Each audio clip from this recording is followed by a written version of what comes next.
નમસ્કાર, વિરાટ સમાચારમાં આપનું સ્વાગત છે। આજ રોજ તળાજાના સરતાનપર ગામે પૂર્ણા દિવસ ઉજવવામાં આવ્યો હતો। ભાવનગર જિલ્લાના તળાજા તાલુકાના સરતાનપર ગામે પૂર્ણા દિવસ ઉજવવામાં આવ્યો હતો। ત્યારે દર મહિનાના ચોથા મંગળવારે આ ઉજવવામાં આવે છે। રાજ્યના લોકો સ્વસ્થ જીવન જીવી શકે એટલા માટે ગુજરાત સરકાર કટિબદ્ધ છે। ત્યારે કિશોરીઓને પોષણ મળી રહે અને આરોગ્યની સ્થિતિ સુધરે, તેમના કૌશલ્યમાં વધારો થાય એટલા માટે સરકારે આ યોજના શરૂ કરવામાં આવી છે। ત્યારે આ કાર્યક્રમમાં સરતાનપરના સરપંચ શ્રી હરેશભાઈ વેગર, તલાટી મંત્રી, આરોગ્ય વિભાગ સદસ્ય તેમજ ગામના વડીલો, સુપરવાઇઝર મમતાબેન અને ગામના કિશોરી બહેનો સૌ ઉપસ્થિત રહ્યા હતા। કાર્યક્રમની શરૂઆત સરપંચ શ્રી દ્વારા દીપ પ્રાગટ્ય કરીને ખુલ્લો મુકાયો હતો અને બહેનો દ્વારા સ્વાગત ગીત અભિનય દ્વારા છે સમગ્ર બહેનોનું અને સૌનું છે સ્વાગત કરવામાં આવ્યું હતું। આવા સમાચાર સાંભળવા માટે અમારી ચેનલને લાઈક કરો, શેર કરો અને સબસ્ક્રાઇબ કરો। આભાર।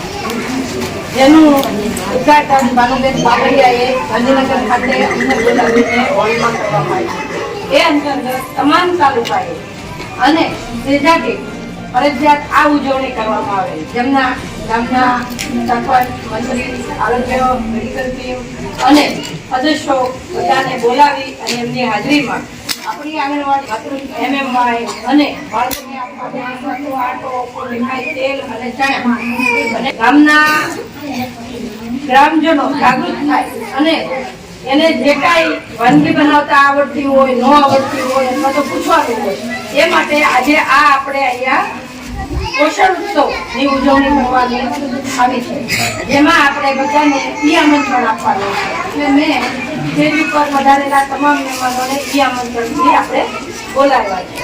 અને આજના યુગમાં ટેકનિકલ યુગ છે કે જે તમે વાનગી કાંઈ પણ શીખવી હોય તો પણ આપણને મળી રહે છે।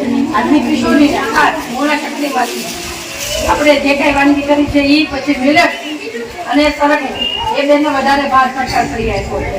મિલેટ શું કામ? કે આપણા વિસરાતા ધાન્યો જે જુવાર, બાજરી, રાગી એ બધા વિસરાતા ખોરાક થઈ ગયા છે, એટલે એમાંથી આપણે સારો ખોરાક ઘરમાં બનાવીને કેવી રીતે ખાવો એને ધ્યાન આપવામાં આવ્યું છે। સરગવામાં ખાસ સરગવાનું જૂનું બનાવતી વાનગી જે આપણે તો ખૂબ જ ખાઈએ છીએ, પણ સિટી લેવલે સરગવો બહુ ઓછો થઈ ગયો, મિલેટ્સ ઓછું થઈ ગયું, જેથી મિલેટ્સ પણ તૈયાર મળવા માંડ્યું છે। મિલેટ્સમાંથી ભાખરી, રોટલી, મિલેટ્સમાંથી લાપસી, થૂલી, આખા બજારની થૂલી પણ આપણે વાનગીમાં હાઈએસ્ટ છે।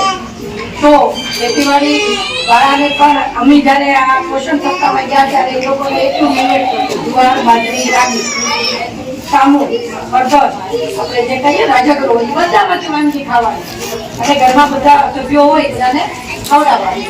ત્યારબાદ આપણે મહેમાનશ્રીનું આજે હાર્દિક સ્વાગત આપણે નાની નાની બાળાઓ આવી છે અને ત્યારબાદ આપણે વિધિ મુજબ બધા મહેમાનોને આપણે